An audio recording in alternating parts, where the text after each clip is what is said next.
Got it. Okay, yep. And welcome back to our continuing coverage of the California shooting rampage. I want to show you some pictures now we are just getting from inside the apartment of the killers. We should let you know the police have released the crime scene and the landlord has allowed reporters in. Our Victor Blackwell is inside. We're also getting these pictures that our folks took just a short time ago. So we'll show you the inside for the first time. And Victor, if you can, just for our viewers who may not have been with us before the break, just explain a little bit about what you are seeing in this apartment as we try to check out some of these pictures. Well, I'm seeing, first, it's a place that you can obviously see there was a raid here. The front door broken in half, kind of leaning on a wall, glass all over the floor. And there is a mixture of elements of a typical family here that has a young child, toys in the living room, mixed upon the glass here. But there are all these 4 sheets from the FBI listing all the items that were seized here on yesterday, actually on 12/3. And you go through some of what we're seeing: ammunition, hard drives, laptops, thumb drives, rifle cleaners, Rolodex, a gun cleaning kit, a bolt for an M4 style rifle, it says, and it just goes on page and page. And there are some signs here that these two left in a hurry, potentially, or after the news of what happened here on Wednesday, Farouk's mother left in a hurry because there's half-eaten, unleavened bread that's sitting on top of the washing machine. So again, there are about 50, now probably more than 50 members of the press around here taking photographs. But it's obviously, from the list here, that this home was full of more than what's necessary for a small family. I mean, you have the list of all the weapons here, boxes and boxes of ammunition, different calibers of bullets that are listed. We still have not gotten into the garage where we're told that this factory where these 12 pipe bombs were found and all of the materials to make more. But the lists here paint a really clear picture. Yeah, I want to bring in Stephanie Elam, who I think is now in a camera inside the house. Stephanie, explain what you're seeing. Right, Anderson, this is what I was talking about before. I was the first person to walk into this room and saw how it was before everyone started touching it. And you can see that police did go through and look at many things. I don't want to show you these IDs over here just because I don't want to show you those addresses that are on there, but I do believe that they belong to the mother of Farouk based on the ages that are there. But you can see that there are some prayer books. There are also some pictures. When I first walked in, this group of prayer beads was sitting right here on the edge of the bed when I walked in as well.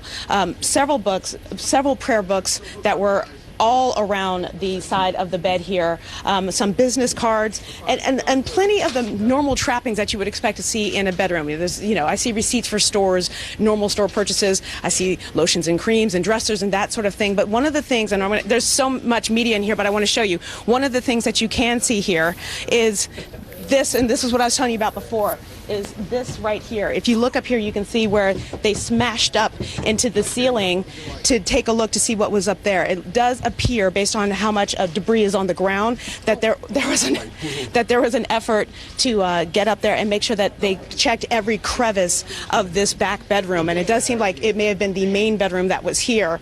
But plenty of IDs. I've seen passports. I've seen driver's licenses, social security cards, plenty of things that are around here, as well as plenty of signs of faith, a lot of signs of faith here. You see a lot of signs of these being people who believed in their faith and also referencing it, their stickers and so forth all throughout the room, but a lot of paperwork and also a lot of luggage up here as well too. But it just looks like it's been stashed over in the corner, but definitely signs that this has been a room that has been ransacked by, not before the media got here, but by the police as well. Hey, Stephanie, I just want to, Stephanie, if you can hear me, I just want to clarify a couple things, because this is kind of bizarre, this whole thing. I just want to be clear. The police have cleared this, that they are no longer interested in this apartment. They have taken out all the items that they are interested in, as in any crime scene. Eventually, the police clear it. They hand it over back to the owner, in this case, the landlord. And the landlord has invited you and all the other media in. Is that correct? We watched him come back with a crowbar, and he worked to get out. Finally, they got out a drill, and they opened up the door that had been barricaded with a big piece of wood. They opened that up, and then everyone came in right after that. So yes, this is a situation where the police were done with this building, and the owner was coming back in. And so this is the first time he walked back in, as far as we understand, and then we walked in after him. Everyone here getting this first look at what this house looks like and where these shooters were living before this all transpired. I want to bring in our Harry Houck, law enforcement analyst, formerly with the NYPD. Harry, it just strikes me as bizarre what we're seeing. Is this Anderson. common? I mean, I guess at some point the police give up the crime scene and somebody else takes it over. Anderson, I'm having chills down my spine what I'm seeing here. This apartment clearly is full of evidence. I don't see any fingerprint dust on the walls where they went in there and checked for fingerprints for other people that might have been connected with these two. You've got documents laying all over the place. You've got shredded documents that need to be taken out of there and put together to see what was shredded. You have passports, you got driver's licenses. Now you have thousands of fingerprints all over inside this crime scene. Now, there should have been some crime scene tape up there. Usually in an instance like this, if crime scene goes in and does the work and comes out, you still keep that scene locked up and with a sign on board saying you cannot come in until the police release it. The fact is maybe that they did not do that here. And I tell you, I am so shocked, I cannot believe it. This is Detective 101 for crying out loud. And now we have, it looks like dozens of people in there totally destroying a crime scene, which is still vital in this investigation because we don't know how many other people that they were connected with in this thing. So there might be tons of fingerprints in there that we need to look at to see if there's any kind of connection with those fingerprints or some people that might be on a watch list or something else. I'm really shocked here that if the police are watching this right now, they better be on their way down there to be able to stop this from happening because this is, I'm shaking over it. That's how irresponsible this is by law enforcement by letting this happen. I want to hear, I think there's some sound from the landlord who spoke to reporters before going in. Let's just play what he said to see if he sheds any light on this. But last night, about 8, 9 o'clock. So, yeah, this is unreal. And I need to assess the damage. It's a lot worse than what I thought. Had you been in the house before when they lived here? Pardon? Had you been in the house when they lived here? I took pictures of the house when I refurbished it and before they moved in. I always take pictures before and after. And how long have they been living here? How long had they been living here? Since May, mid-May. What was your reaction of what it seemed like? My reaction right now is just, it's not real. It's unreal. When did you first learn that? I watched it on television. Tapestry in Arabic and over there as well. I had no idea Of interest clearly that this is the place where they're at until late at night when they showed the address of the property. And I had no indication otherwise. Sir, can I get your name real quickly? Doyle Miller. And you're the landlord? Yes, I am. Owner and landlord. Thank you, Doyle. I can't even see what's going on here. I know, it's hard. Thank you. We're also joined by law enforcement analyst Cedric Alexander. I mean, Cedric, I guess at some point, though, police do release, feel they've gotten everything they need out of place and then give it back to the owner, correct? I mean, because I was outside the apartment yesterday, and they were clearly still going over the apartment, going through. I assume they feel they got everything they wanted. Well, you would assume that, but let me tell you something. I agree with Harry on this. This is really hard to watch. And I've been in law enforcement a very, very long time. And I remember being an investigator back in Dade County, Florida, and even being responsible now in a major police department here in DeKalb, where we have a crime unit. that will go in and take pictures, collect evidence. I mean, in a situation such as this is a major scene. This is a major event that occurred. Quite frankly, from where I sit, that scene should have been held, closed, because you never know during the course of your investigation, particularly this early, when you may need to go back to that crime scene and look deeper into a place or crevice or some location that you may have missed, or you may learn information from.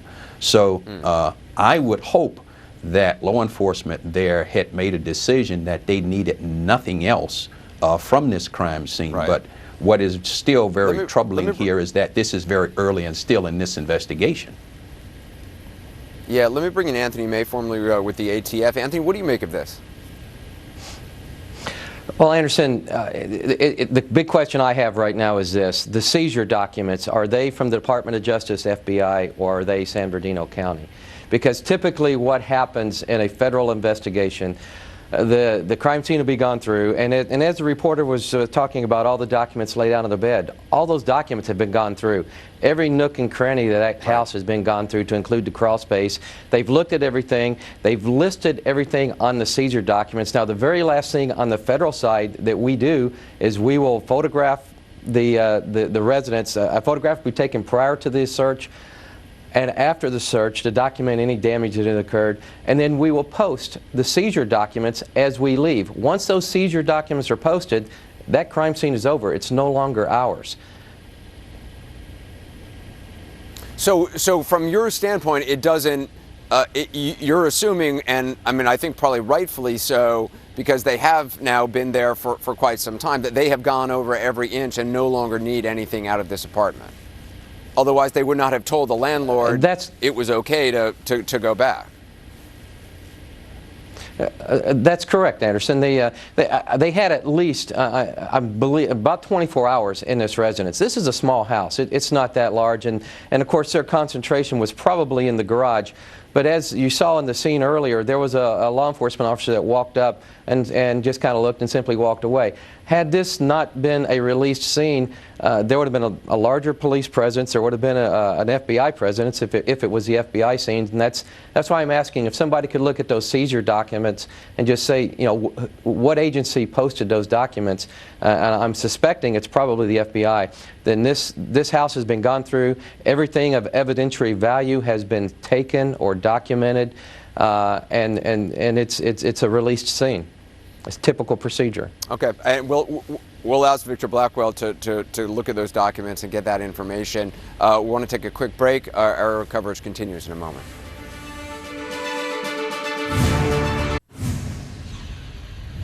Welcome back to our continuing coverage of the aftermath of the California shooting rampage. A bizarre scene taking place over the last 30 minutes or so as the owner and the landlord of the apartment that the killers were living in opened up the apartment and allowed media to come in, we assume with police approval, and because he was given access back to the apartment. It's been turned over as a crime scene. Obviously law enforcement has gone over it. There's been some question about whether they got everything they needed from it. Our Anthony May, formerly with the ATF, was saying that based on one of the documents that our Victor Blackwell was looking at, which is a listing of the items taken from the apartment, if it's a federal document from the FBI, that would indicate that they are done with everything there and it's been turned over. So I just want to go bring in Anthony May and Victor Blackwell. Victor, you actually saw that document. Was that an FBI document? Yes, it's an FBI document, 4 pages listing all of the items seized, just sitting on one of 2 tables in this really small living room. So yes, those were federal documents. Okay, so Anthony May, what does that tell you? That tells you that they have gone through everything and they gave the apartment back to the owner? That is correct, Anderson. What happens is, in the first place, they get a search warrant, and there are items that they're looking for on the search warrant. And now, if they come across something in the apartment that's not on the search warrant they want to seize, they have the option of amending that warrant. That's not a problem. But once they are completed, Once they have gone through everything and they're satisfied that they have got everything of evidentiary value based on the totality of the circumstances, then they will list those on the seizure document. It's a federal requirement. Once those items are listed and we're clear of the scene, the very last thing we must do is leave a copy of what was taken. The seizure rules are very strict. And the FBI apparently had followed those to the letter. They posted their seizure documents, and once those are posted, we no longer own that scene. It's released back to the property owner. Now, he came in with a crowbar. He broke the seal being the plywood.